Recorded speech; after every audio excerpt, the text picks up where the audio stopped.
Une célébration joyeuse à Kinshasa. Ce couple a célébré son mariage avec une cérémonie traditionnelle.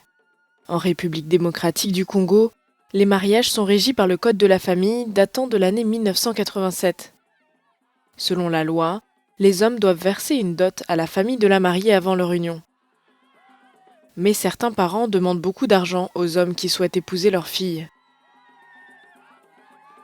C'est ce qui a poussé ce député Daniel Mbao à proposer un projet de loi pour changer cela, fixant un maximum de 500 $ dans les zones urbaines et de 200 $ dans les zones rurales.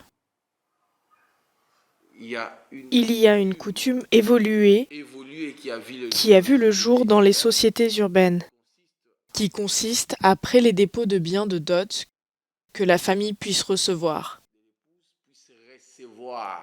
Le projet de loi vise à mettre fin à la commercialisation de la dot. Le paiement de la dot est censé être symbolique, pas une affaire commerciale.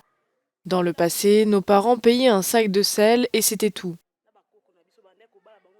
Mais aujourd'hui, certains parents demandent beaucoup. J'ai assisté à une cérémonie où un parent a demandé un billet d'avion. Mais pour beaucoup de Congolais, y compris ce jeune couple de mariés, il n'y a aucune raison de changer la tradition. C'est un honneur. C'est un honneur de voir qu'ils puissent m'honorer.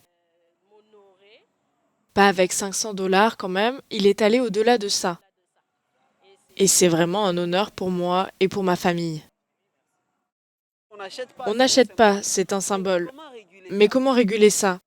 C'est une convention entre moi-même et ma belle famille. J'ai amené ma famille, la belle famille arrive et on discute. Vous voulez notre femme, vous voulez construire un foyer avec notre fille? Le projet de loi apporterait également des révisions à d'autres parties du Code de la famille. En plus des limites sur le prix de la dot de la mariée, le projet de loi propose l'interdiction de la polygamie et de la polyandrie, toutes des traditions séculaires chez certains Congolais. Le texte n'a pas été encore programmé pour être débattu à l'Assemblée nationale, mais a déjà suscité de vives discussions dans tout le pays. Chris Chambringa, Africa News, Kinshasa.